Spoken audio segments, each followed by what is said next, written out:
Kita bertemu lagi rekan satu perikop. Kali ini perikop dengan judul Pengakuan Petrus dari Injil Matius bab 16 ayat 13 sampai 20. Pengakuan Petrus. Setelah Yesus tiba di daerah Kaisarea Filipi, ia bertanya kepada murid-muridnya, kata orang, siapakah anak manusia itu? Jawab mereka, ada yang mengatakan Yohanes Pembaptis, ada juga yang mengatakan Elia, dan ada pula yang mengatakan Yeremia atau salah seorang dari para nabi. Lalu Yesus bertanya kepada mereka, tetapi apa katamu? Siapakah aku ini? Maka jawab Simon Petrus, engkau adalah Mesias, Anak Allah yang hidup. Kata Yesus kepadanya, berbahagialah engkau Simon bin Yunus, sebab bukan manusia yang menyatakan itu kepadamu, melainkan Bapa-Ku yang di surga. Dan aku pun berkata kepadamu, engkau adalah Petrus, dan di atas batu karang ini aku akan mendirikan jemaat-Ku, dan alam maut tidak akan menguasainya. Kepadamu akan kuberikan kunci kerajaan surga. Apa yang kau ikat di dunia ini akan terikat di surga, dan apa yang kau lepaskan di dunia ini akan terlepas di surga. Lalu Yesus melarang murid-muridnya supaya jangan memberitahukan kepada siapapun bahwa ia Mesias. Demikianlah sabda Tuhan. Ketika Petrus sudah mengatakan yang benar bahwa Yesus adalah Mesias, Yesus melarang Petrus untuk tidak memberitahukan pada siapapun. Kenapa? Pertama, orang mungkin tidak akan percaya dan sulit membuktikannya, lalu berdebat kusir. Seperti yang terjadi pada kita kan, di dunia ini juga, mengatakan Yesus adalah Mesias, Yesus adalah Mesias. Apa itu? Ngomong apa lagi? Yesus itu cuma nabi, cuma manusia biasa, lalu debat kusir. Semua kesaksian tentang Yesus sudah ada di Alkitab. Jadi kita tidak perlu terlalu susah payah. Kalau orang sudah kelihatan tidak mau menerima Yesus, tidak perlu dipaksa-paksa. Kita sudah memberitakannya. Kalau orang yang kita beritakan itu tertarik, kita bisa melanjutkan.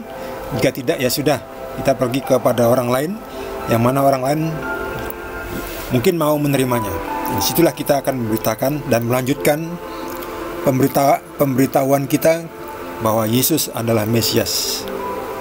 Jadi kita juga harus pintar ketika kita mengabarkan kabar baik. Kita mengabarkan kabar baik kepada semua orang, tapi kita tidak perlu berdebat kusir. Ketika sudah selesai, ada yang tertarik lebih lanjut, kita lanjutkan.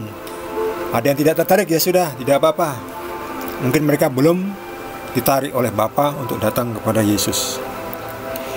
Yesus berkata, engkau adalah Simon bin Yunus, kepadamu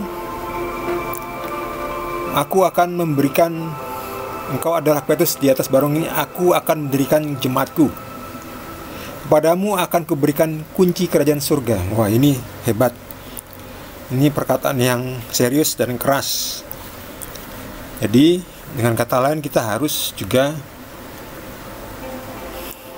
mengikuti apa yang Tuhan Yesus beritakan, yang Tuhan Yesus ajarkan melalui juga Petrus, karena Petrus sudah diberikan kunci kerajaan surga.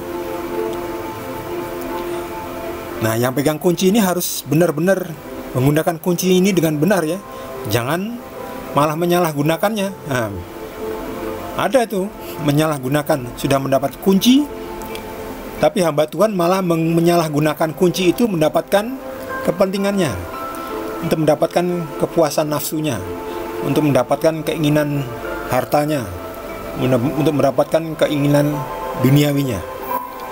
Jadi bagi hamba Tuhan yang sudah mendapatkan kunci ini secara estafet, janganlah engkau menyalahgunakan kunci itu. Gunakan kunci itu dengan benar. Jangan untuk mendapatkan keuntungan dirimu sendiri dengan memanfaatkan kunci tersebut.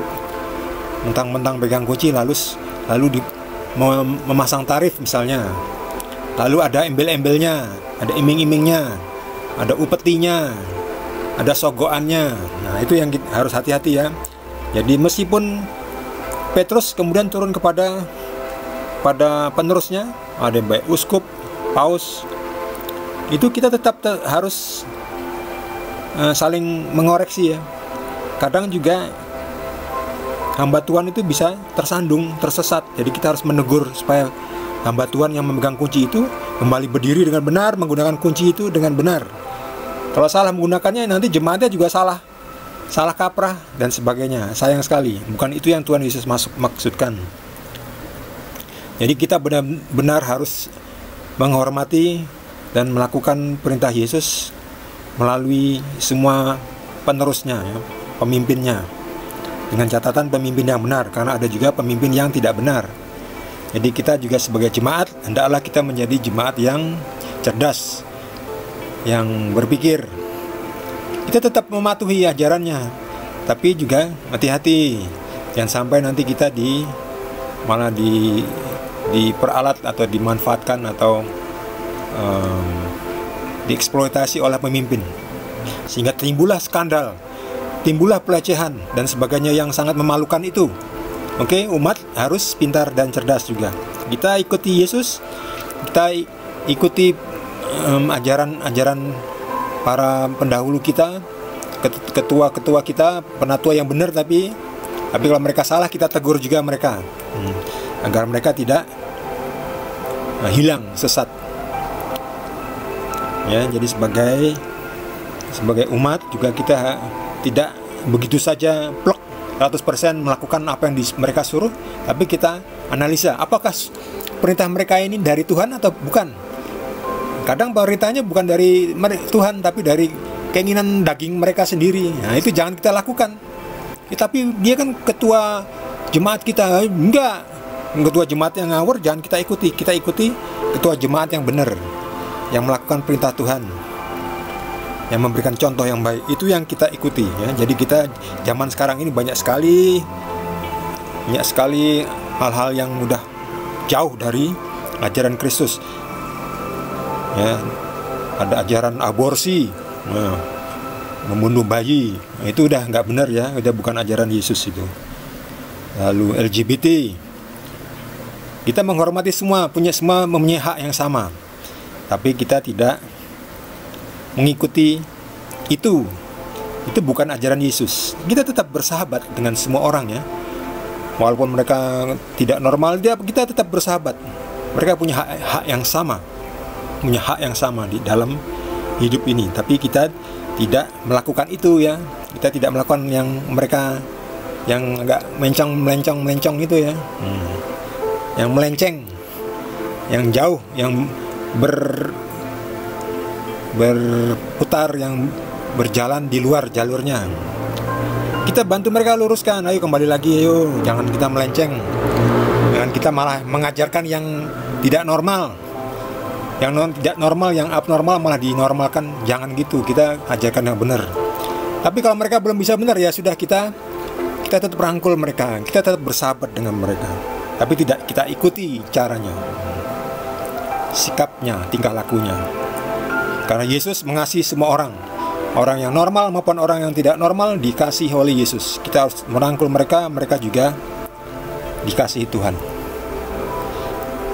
Mari teman-teman, rekan-rekan semua, agar kita tumbuh dalam iman yang dewasa, yang cerdas, agar kita pun nanti bisa menjadi salah satu pemegang kunci estafet. Kita mengajarkan kepada orang lain, membukakan kunci agar mereka juga bisa masuk ke dalam kerajaan surga, sehingga nanti kita semua bisa berkumpul di surga bersama-sama dengan Yesus Sang Gembala. Kita ini adalah domba-dombanya. Kita buat gembala kita gembira karena kita ikut mengumpulkan domba-domba yang berseraan. Amin. Tuhan Yesus memberkati.